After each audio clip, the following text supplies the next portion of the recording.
Logic for homeschoolers, or for anyone, a very brief introduction to basic logic. And this will be, I think, the final video in this series. If you want more, go to the Lessons in Logic playlist for now. At least that's the best I can offer you, unless what you want is actual homework to go with these lessons, in which case email me here and I can probably get you some homework for most of these lessons, platoandaugustine@gmail.com. So this final lesson, lesson 12, will be our only lesson in this series focusing on inductive logic. Now, inductive logic is the study of whether arguments provide good probabilistic support for their conclusion, rather than the study of validity, which is what we have when an argument guarantees its conclusion. More precisely, when it's not possible for the premises to be false and the conclusion, the premise is true and conclusion false at the same time, or what happens when the premises guarantee the conclusion. We're not interested in guaranteeing here. We're interested in good probability. If the premises are true, do they provide some good probability in favor of their conclusion? That's what we're interested in inductive logic. And there's a lot you can study in inductive logic, like John Stuart Mill's methods and arguments from analogy and stuff like that. Here, we're just going to do what I think is the normal basic introduction to inductive logic, which is a very fine one, and that is a brief look at some informal fallacies. You could think of this as a brief lesson in how not to make inductive arguments, but also a lesson in how to recognize some bad ones. However, do be careful. Sometimes people abuse what little they know of informal fallacies. In fact, some people don't even know what they think they know. Some people might know one thing about informal fallacies, like there's an informal fallacy that goes by the name of argument from authority. That's what they know. What they don't know is that arguments from authority are bad, because that's what they think, but it's not even true. The lesson about informal fallacies, above all, is what I'll tell you immediately, which is validity depends on form, not content. And that means whether an argument's premises guarantee their conclusion depends entirely on one thing only, and that is the pattern of reasoning, or the form of the argument, or the way we're reasoning about things, not the things we're reasoning about. Form, not content. And a formal fallacy means using an argument form or a pattern of reasoning that is invalid. And a formal fallacy is what happens when the premises fail to guarantee the conclusion because of some mistake in the way we're reasoning about things.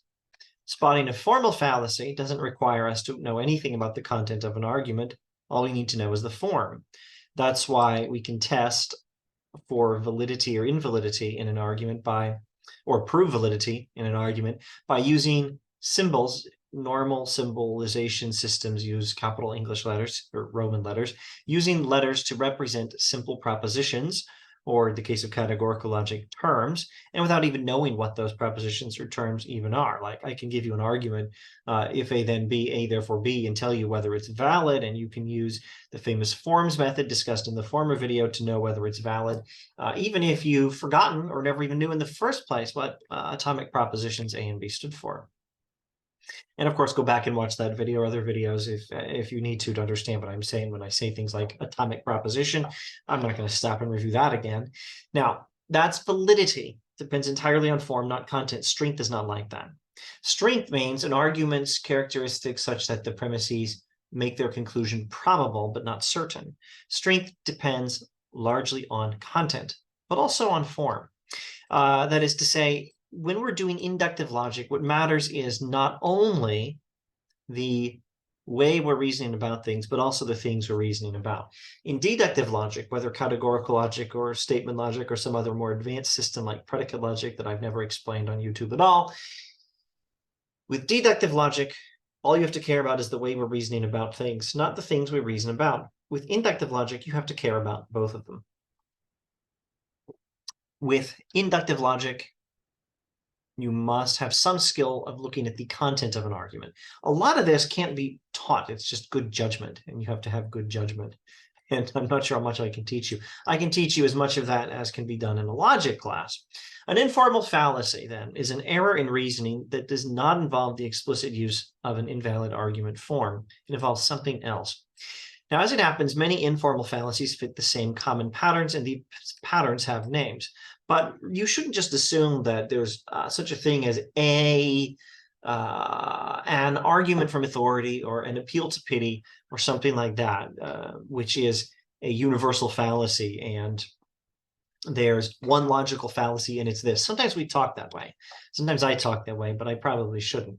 It's more like there are lots of informal fallacies, millions of them, one for every argument that's an invalid and weak inductive argument. And those fallacies have some common patterns, and some of those patterns have names. Anyway, the patterns are named, not the fallacies as such. The fallacy is what happens in the individual argument, but they fit certain patterns. Anyway, if you make the mistake of thinking that the names of informal fallacy patterns are the names of the informal fallacies, that's a minor mistake. I think it's better to think of the informal fallacies as occurring in individual arguments, one per argument that's bad. But, well, I guess some arguments commit multiple informal fallacies. That happens too. But one, sometimes more than one, per argument. In other words, the names of informal fallacies we're about to get to are not actually names of informal fallacies. They are names of patterns that informal fallacies often have. But enough of that. Let's get closer to the names. The names of informal fallacies are not the names of argument forms that are inherently fallacious, or the names of informal fallacy patterns are not the names of argument forms that are inherently fallacious. So now this is crucial. These are the names of argument forms that are often used in a fallacious way. So you already know what you need to understand this if you've been paying attention, but it might be hard to put it together. With inductive logic, well, rewind. With informal fallacies, we're doing inductive logic. That means we're concerned with tests for whether the premises provide good probabilistic support for their conclusion. And with inductive logic and these probabilistic concerns, we have to pay attention to the things we're reasoning about and not only the pattern of reasoning we're using.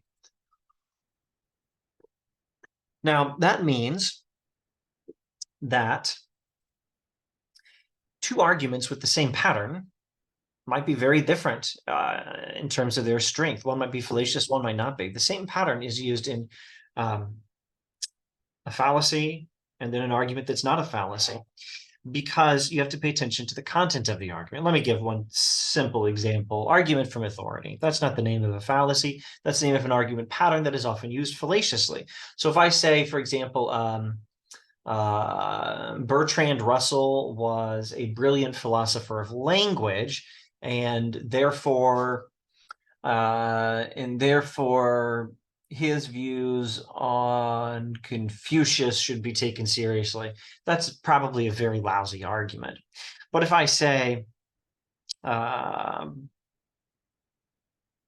trying to remember the name of a good Confucius scholar here. Herbert Fingeret is a brilliant philosopher of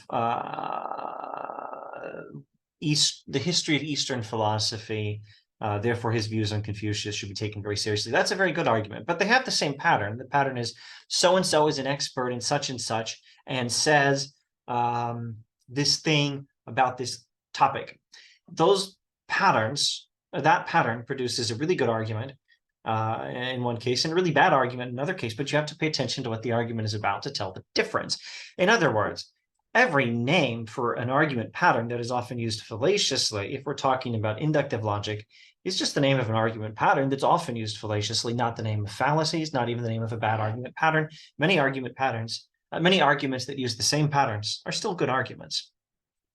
I think probably, I don't want to promise you anything because I might have to go over the list very slowly. I think most, but probably all, but at least most of the patterns we're about to talk about are used by good arguments sometimes. Still, these are argument patterns that are often used in bad arguments, particularly weak ones. So now, before going over the patterns, which will be the last thing we do in this video, let's summarize what is the informal fallacies method. The informal fallacies method relies on the insight that informal fallacies depend on form and on content, on the things we're reasoning about and the way we're reasoning about them. And so you can't just say an argument is a fallacy because it looks like a slippery slope or an appeal to authority. Some arguments using these patterns are not fallacious. We have to use discernment. So the method is fairly easy to understand, but may take a lot of practice, indeed some wisdom to apply. 1, find out what is the form of the argument. 2, see if the form is the same as one of the forms used by such fallacies. 3, use discernment. 4th, state whether the argument is strong or weak and explain why.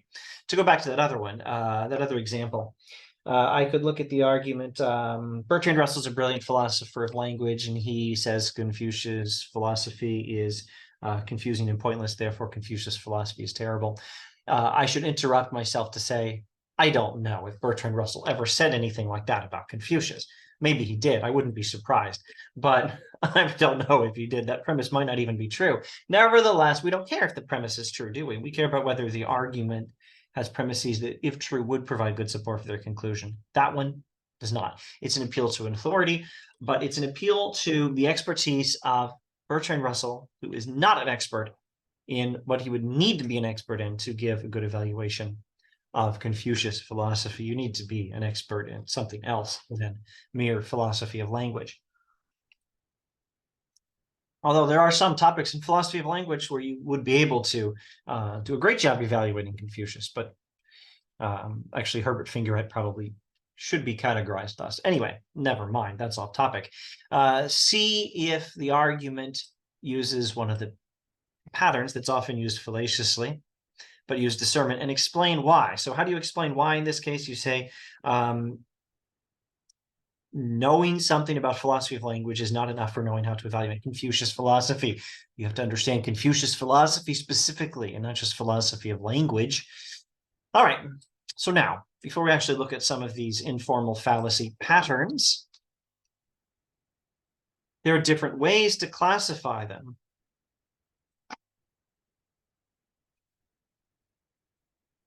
And our textbook will group them into 4 categories.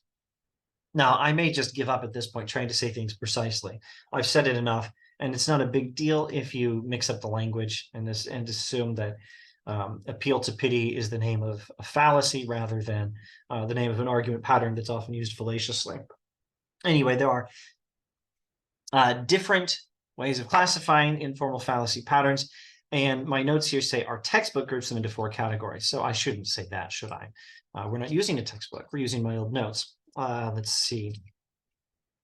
I believe this was a book called Introduction to Logic by Copey. Other textbooks like Hurley's Concise Introduction to Logic and the Power of Logic by Lehman, Wasserman, and the Howard Snyders will use different categorizations of the informal fallacy patterns. There's no complete and perfect list of what are the informal fallacies. There's no complete and perfect system for categorizing them. There are pretty good systems for categorizing them and pretty good lists of informal fallacy patterns. In this system, we're looking at, borrowed from Copey, there are fallacies of relevance. That means the premises of an argument are not relevant to the conclusion. Younger children, I find, use fallacies like this a lot, saying, do this thing for me. Give me this candy. Let me watch television. Let me stay up past my bedtime, or go to bed too early rather than finish my dinner. Why? Because I want it. Yeah, that's not even relevant to the conclusion that you should get it. Maybe it is if you fill in other details, like it's a perfectly reasonable thing for me to have. It doesn't do any harm, and I want it. Not every argument using these patterns is necessarily fallacious. Fallacies of defective induction are those in which the premises of an argument actually are relevant, but they just don't provide enough support for the conclusion. Fallacies of presumption have premises that assume something they shouldn't really assume, like the classic example of a loaded question. Have you stopped beating your wife? Don't ask me that. You're trying to cheat if you ask me that. I can't say yes and I can't say no. What I could say is, that's a fallacy. Now, fallacies of ambiguity, well, those are ones where the argument uses words in different ways, and the conclusion would, any alleged support from premises to conclusion would rely on the terms being used in the same way throughout. All right, so now my goal here is to very, very briefly go over some of these notes with minimal commentary and maybe one or two examples per fallacy pattern and leave it at that. In the fallacies of relevance category, one pattern often used fallaciously is appeal to the people. This means trying to persuade by appealing to the desire to be part of the group, or in some versions, appealing simply to what most people think, to the majority vote or something like that. I believe Exodus 23 verse 2 says something along the lines of, do not follow the crowd in doing wrong. It's probably an NIV 84 or an ESV translation. Don't quote me on that. A classic example of this, at least it's not classic at all, except in my own life, is when friends in high school who'd seen Rush Hour were telling me that Chris Rock stars in Rush Hour. And I was pretty sure they were wrong. And they even took a vote and everyone was against me. And they said, well, now what do you think, Boone? And I said, I'm still the same percent sure it was not Chris Rock. I couldn't remember who it was. And it wasn't until days, I think weeks later, I woke up from a nap and said, I think it was Chris Tucker. And of course, it was Chris Tucker who starred in Rush Hour. And a majority vote of friends makes no difference whatsoever to the fact that it was simply not Chris Rock. An appeal to your desire to be part of the group or an appeal to a majority is certainly not a bad argument in all cases. What about when, since this is a fallacy of relevance pattern we're talking about here, what about the cases when majority vote is relevant to the conclusion? Like simply the conclusion about who should be president, for example. If 99% of people voted for a particular person, it would never happen, but hypothetically, if they did, probably that person ought to be president. Yeah, like, what else can I even say about it?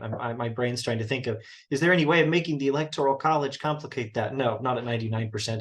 Anyway, somewhere in the 52% range when the Electoral College doesn't go along with the popular vote, which technically doesn't even exist in a presidential election in America, well, then we'd have something to talk about. And it probably would be fallacious, but maybe not. I'd like to see the specific argument. Now, appeal to emotion is trying to persuade by appealing to emotions. Now, if I try to persuade you that you, having a whole lot of money, should donate to this really good charitable work that's doing really constructive long-term solution stuff to poverty in some particular part of the world, and I appeal to your emotions because think about the poor children suffering there, I don't see how that's a fallacy at all. Pity might actually be relevant to you making the right decision to donate a mere 1% of your income to charitable causes and consider this one, it's a worthy cause. I can't see anything wrong with that, but pity is often very lousy grounds to appeal to. Your Honor, the defendant may be guilty, but hasn't he suffered enough already? Or, Professor, if you don't give me a better grade, I could lose my scholarship. Or, in Plato's Apology, Socrates says lots of people appeal to pity when they're in court. They talk about how their children will suffer if you convict them. I won't do any of that. I don't believe in fallacies. I'm Socrates. I'm a philosopher. So Exodus 23:3, I believe, says something along the lines of, do not show favoritism to a poor man in court. But Exodus 23:6, I think, is the verse that says, don't defer to the rich in court either. And I think Leviticus 19:15 will cover both, and impartial justice is the idea here. The classic jokey example, and honestly, I don't remember where this comes from, but I bet it goes back to Greek philosophers or Romans at the latest, is the person who murders his parents and then appeals for mercy in court because he's an orphan. The red herring is a fallacy that reaches a conclusion by subtly changing the subject. Here, I might not be able to give you an example because if I try to think of one, I'll just think too slowly on this one. It's annoying me that I can't think of a good example. I can't even think of where to consult my notes for a good example. Frankly, I'll just move on. The red herring changes the subject in a way to subtly sneak past your defenses and get to a conclusion. Now, I'm not sure if I could think of an example where a red herring could possibly be used in a non-fallacious way. That's why I said most of these patterns, but I hesitate to say all, and maybe if I had more time, I'd be able to think through every single one case by case and confirm whether there is a non-fallacious argument that uses this pattern. I can't imagine what that would look like for red herring, but there are many true things I have difficulty imagining, especially with this fallacy, where I can't even think of an example of it. So I'm just going to move on. Straw man fallacy, that's a simple one. Attacking a misrepresentation of the opponent's position, which is a failure to be charitable towards your opponents. Now here, I'm not really sure what to do, because if I'm going to give you an example, I'd have to describe the opponent's position and fallacy. So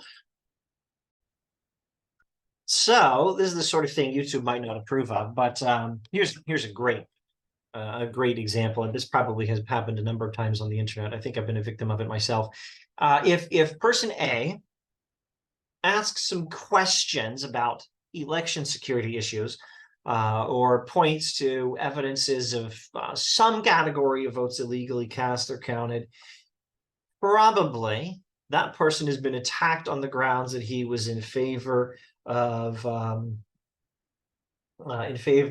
some sort of a J6 insurrection or something, which of course has nothing whatsoever to do with asking some question about election security. You're talking about some inductive evidence for some kind of illegality involved in an election. I think often the term conspiracy theorist is used.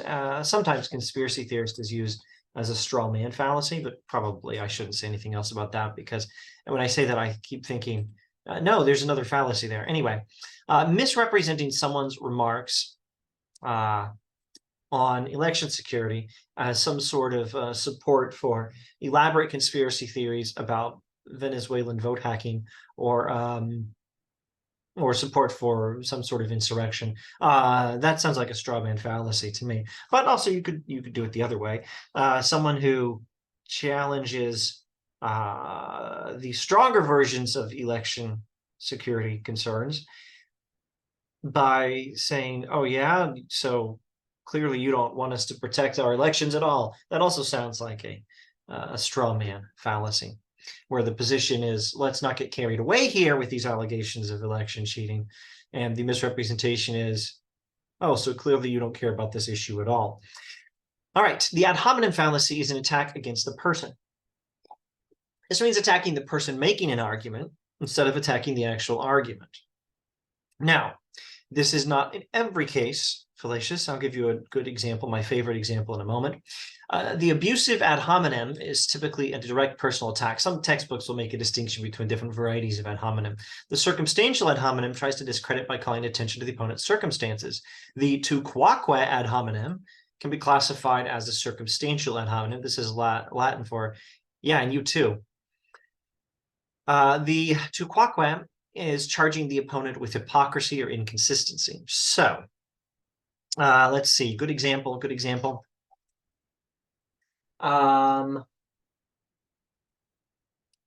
If I say we shouldn't support Donald Trump for president because of his crazy hair, or we shouldn't support Joe Biden for president because of, I don't know, because he's a goofball or something. Actually, I'm not sure about that latter one. I have to figure out what precisely is meant by goofball. Some versions of an argument like that might be okay. But anyway, attacking the policies of Donald Trump on the basis of his hair, that is definitely an ad hominem fallacy. Let me go straight to my simple example of an attack on the person that is not fallacious. If Che Guevara, I'm sorry if I'm pronouncing the name incorrectly, if Che Guevara gave a clever argument for some particular policy position, it would be a fallacy to say that his argument doesn't need to be taken seriously because Che Guevara personally was a big jerk. However, if you go to a meme on the internet that quotes Che Guevara as if he were a moral authority, and Che Guevara, in a statement from Che Guevara stating such and such a moral position, it would not be a fallacy to say that Che Guevara is literally a mass murderer, so we don't need to take him as a respectable moral authority. The appeal to force is promoting a conclusion by threatening the well-being of those who disagree. The Latin name for this, a lot of these fallacy patterns have Latin names. Ad baculum. The Latin name ad baculum refers to literally, I believe, a weapon, but ask the internet how to define baculum, B-A-C-U-L-U-M. Hang on a second. I don't think that's a neuter noun. I bet that's a, I better check. Maybe it is a neuter noun. I was gonna say that it was baculus, not baculum, but I think it actually is baculum in the nominative case. Never mind, never mind, never mind. Appeal to force is promoting a conclusion by threatening the well-being of those who disagree, and the Latin term for this, ad baculum, literally refers to a particular type of weapon. The classic example of the ad baculum is the mobster saying, pay up or we'll beat you to a pulp and take all your money. Or, you know, the nice place you got here, it'd be a shame if anything were to happen to it. Agree with me here, I'll punch you in the nose. Probably more sophisticated and common ad baculum fallacies would be things like forcing or at least cajoling people into supporting particular positions, because if they don't, they'll get a bad grade in a class, or they'll lose their job at the university or something like that. What would be a legitimate use of an appeal to force? I think a legitimate military dealing with terrorists saying, stop doing this, lay down your weapons, or we kill you 3 hours from now. You know, a lot depends on the circumstances. Who are these terrorists? What have they done? Which military is it? Et cetera, et cetera. But, you know, in principle, I don't see how that would be a fallacy. Missing the point is arguing against a position based on a misunderstanding of it. And here is another one where I don't know if it would be even possible to think of an example that is non-fallacious. Hence, it's rather important that I said most of these patterns are used by some good arguments. I didn't say all. And having gone over the list, I am now quite confident that it would be inappropriate for me to say all. At least many of them I could think of legitimate arguments that use that pattern. Next category, fallacies of defective induction. The appeal to ignorance is arguing that a conclusion is false because evidence for it is lacking. Note that this stuff is still relevant, it's just not enough. Or that a conclusion is true because it hasn't been disproven. Now, it's appropriate in some situations to argue from the absence of evidence. I don't see any elephants in my office, so there are no elephants in the office. That's a great argument. But if I don't see any evidence of spiders in my office, that's not a good reason to conclude there are no spiders in my office. In some situations, it's appropriate to believe something until evidence against it is presented. I have no reason to believe I'm in the matrix, so I'm not in the matrix. I see nothing wrong with that argument. In other situations, we might have to argue, we have to disagree, might have to discuss and analyze things. Now, I'm not even endorsing the premise that there's no proof that God exists. I like cosmological arguments. But the argument, there is no proof that God exists, so God does not exist, I think that does call for careful analysis. That's actually a huge issue in philosophy of religion, the problem of divine hiddenness, they call it. Some textbooks, like Copies, might note that in legal systems, at least British and American and others that have the same models, a person is considered innocent until proven guilty. In other words, you're supposed to believe that an absence of evidence of a crime is evidence of innocence as far as the law is concerned.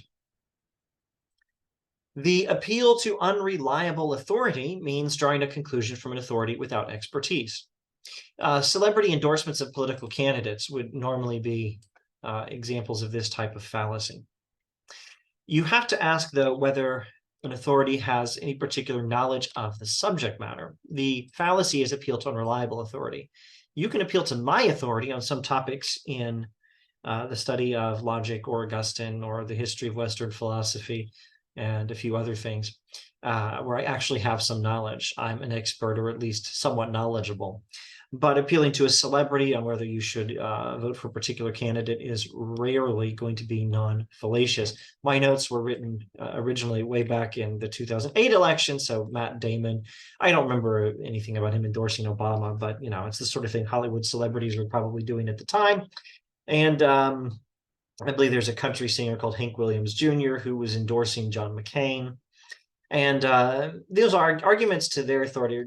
Arguments appealing to their authority will generally be fallacious, but arguments to the appeal, arguments to the authority of the Pope on Catholic teaching, arguments to the authority of a history teacher on historical events, arguments to the authority of a doctor on medical issues, are appeals to the authority of a celebrity who actually is an expert in something, like Ben Stein actually knows some economics. If he endorses Trump in 2024, that's probably not going to be a fallacious argument, at least if his endorsement is concerning Trump's economic policies. Let me think. And then there's this other issue. Don't confuse an argument from an unqualified authority with an appeal to the authority of the unqualified authority. If some celebrity says you should vote for Joe Biden, and that person's just a celebrity who doesn't have any expertise in economics or anything else relevant, don't appeal to that person's authority. That's not irrelevant at all. But if it is an appeal to an argument made by some stupid Hollywood actor, but the stupid Hollywood actor with no expertise in anything actually made a good argument, you don't say it's a bad argument because that person is a stupid actor without expertise. That's actually you committing a fallacy instead of the actor. If, I don't know, Brad Pitt or someone makes an argument in 2024 that you should vote for Joe Biden, this may seem terribly outdated, or it may seem right on time, depending on what's going on when this video airs. If Brad Pitt makes some argument about voting for Biden, and you dismiss the argument by saying he's a silly actor with no expertise in moral philosophy or political philosophy or history or economics, you're the one committing the fallacy. It's a circumstantial ad hominem attack.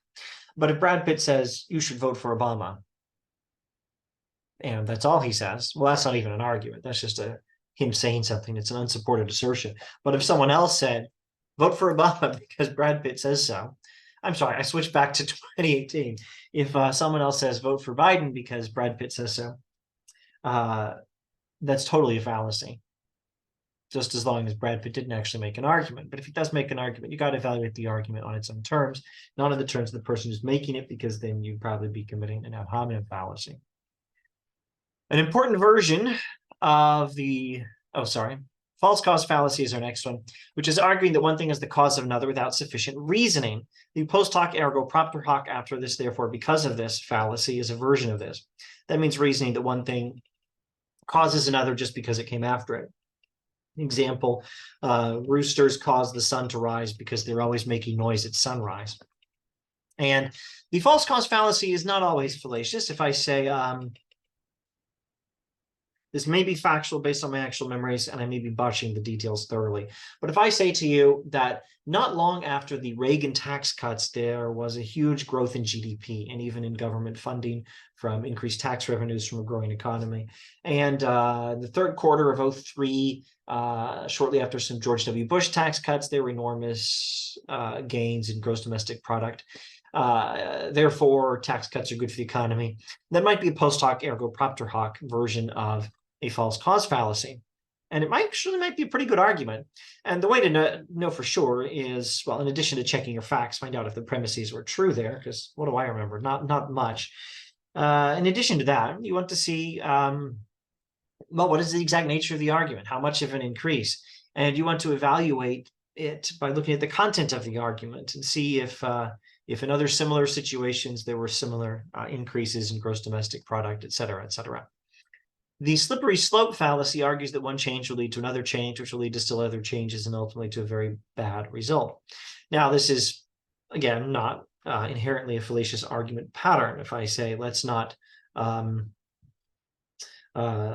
change the rules about killing innocent people because that has never led in a good direction in the past. And if we change the rules here, we might change the rules later. So let's be careful with allowing the killing of innocent people for this reason or this other reason, even if you make it sound noble. Something like that might be a perfectly good argument against euthanasia or something like that.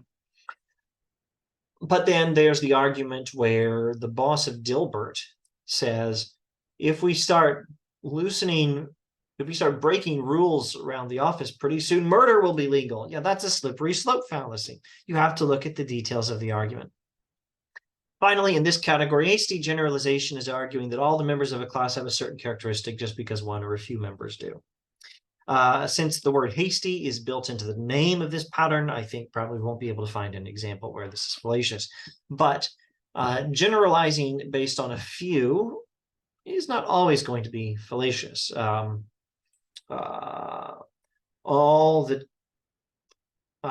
of the children in my family have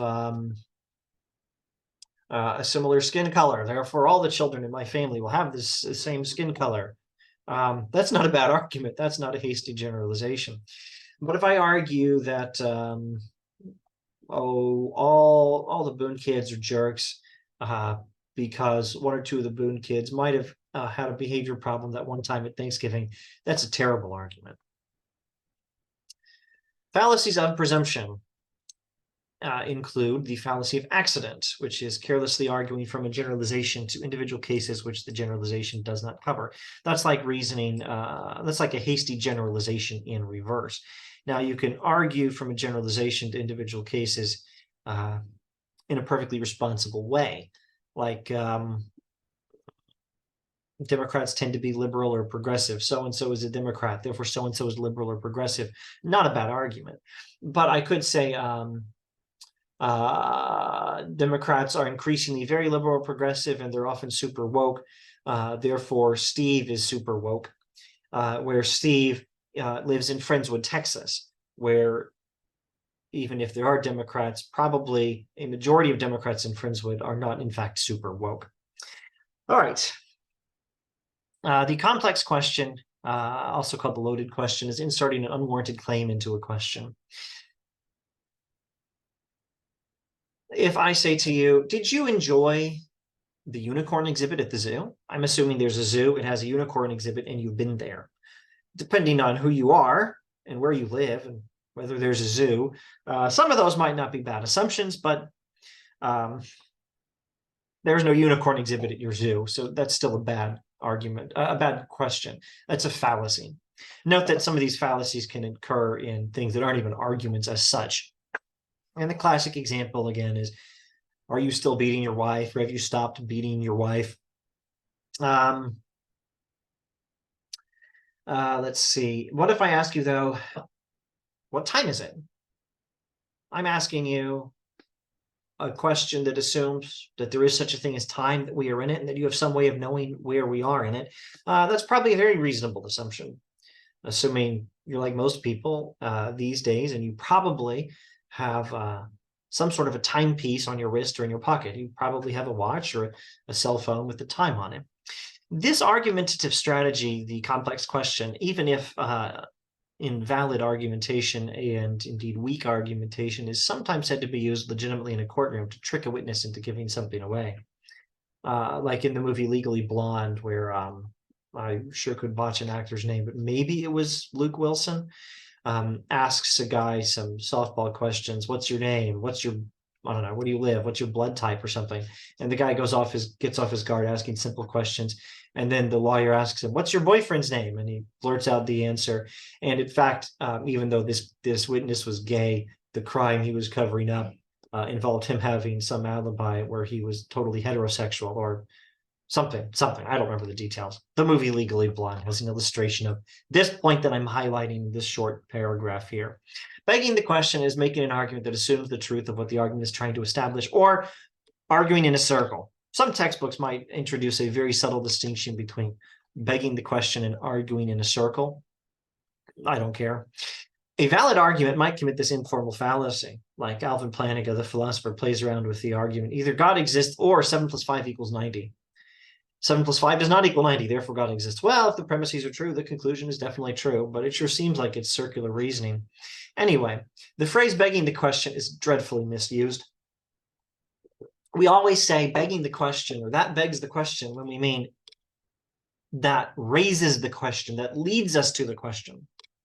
At some point in the future, if people don't straighten themselves out, we're going to have to change the words and just drop the classic phrasing begging the question completely from all the logic textbooks and say arguing in a circle, because that's the big one. Or for arguments that are similar to this, but not exactly arguing in a circle, just making arguments that have unwarranted assumptions, or for arguing in a circle specifically, assuming the truth of what you're trying to establish, sneaking the conclusion into the premise. Use words like this and use the generic name, arguing in a circle, and forget the phrase begging the question. That's what we're going to have to do eventually if people don't start using this terminology properly really soon, but it's probably already too late. So probably you should not use this phrasing. No one will understand you. Most people won't. Fallacies of ambiguity. How many do we have? Oh, we have several. Equivocation is using an ambiguous word or phrase in an argument when all the words or phrases have to be used consistently. Like, all animals who are rational are men, where the word men means human beings. Women are not men, where the word men means adult male human beings, therefore women are not rational. Bad argument. When you find an equivocation, you should be able to identify the ambiguous word or phrase and explain both meanings of it, as I just did. Amphibole is hilarious. I don't think there's ever a case of equivocation or amphibole that's not fallacious. Amphibole is drawing a conclusion by misinterpreting ambiguous sentence structure. I had a fun example of this recently. I think I put it in the kids' logic homework or something, but I'm not going to pause and dig it up now. I'll just go with the example I have typed up here. Your Honor, the witness says that on Saturday morning, just before the accident, she saw two squirrels chasing each other while in a tree. I think we don't have to take very seriously the opinion of someone who spends her weekends in a tree. That sounds like an amphibole. The classic one, actually, I guess, is the one about watching TV in my pajamas. I don't know how the TV got in my pajamas. The conclusion of an equivocation depends on an ambiguous word or phrase. The conclusion of an amphibole depends on ambiguous grammar. In equivocation, you can take a keyword or phrase and say, here's meaning one, here's meaning two, or interpretation one, here's interpretation two. And in amphibole, you can take a keyword or phrase and you can't say interpretation one, interpretation two. Rather, you can draw an arrow from it to the rest of the sentence and say, here's where it's actually pointing, here's where it's misinterpreted as pointing. Like, I was watching TV in my pajamas, and I don't know how the TV got into my pajamas. And the phrase in my pajamas clearly is describing I, not the TV. Accent is drawing a conclusion from a premise where a keyword or phrase appears in both conclusion and premise, and something is different because of a shift in emphasis. I don't even want to give an example of this. Composition and division. Similar to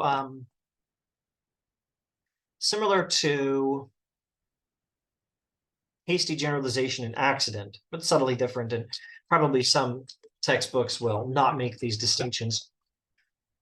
Composition is arguing from the nature of parts to the nature of a whole, or from the nature of the members of a group to the nature of a group.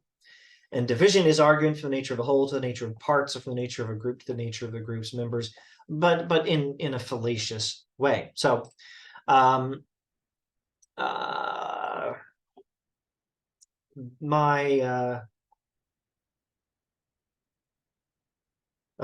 molecules in my teacup weigh less than an ounce. Therefore, the teacup weighs less than an ounce. That's a really stupid argument, but it does illustrate the fallacy of composition. Let me see if I can find another one.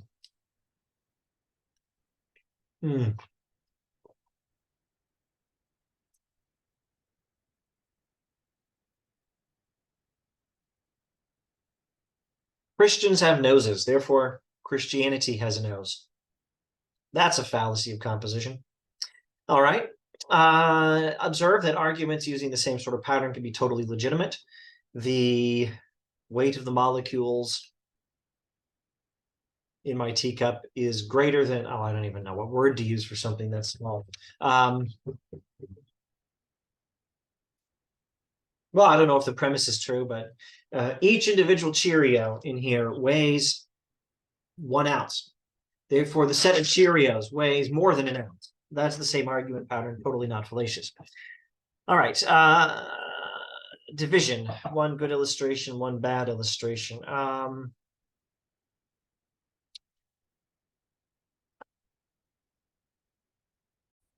Maybe this would be a good illustration of division used badly. The Biden administration has a policy of such and such towards Singapore. Therefore, Stephanie who is a low-level staffer in the White House, focusing on Midwestern agricultural policy, has this same policy towards Singapore. Stephanie may not have the same policy. She might, but we certainly don't know that. That would be a bad argument. Or a simpler one.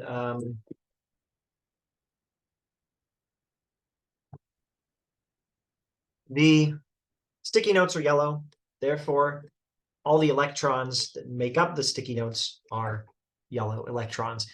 Or the teacup weighs more than 3 ounces, therefore the molecules in the teacup weigh more than 3 ounces.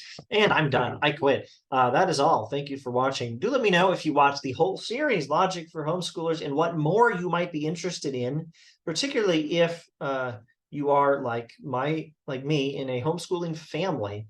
Again, Plato and Augustine at gmail.com if you're interested in more, not only in homeworks that can accompany these lessons, but also if you're interested in seeing the textbook, the logic textbook I've been typing up for my kids, which hopefully by now has extended well past the 10 or so lessons that were covered in this series, where I was able to work with the typed draft of the textbook. Anyway, I really need to go, and thank you for watching. Bye.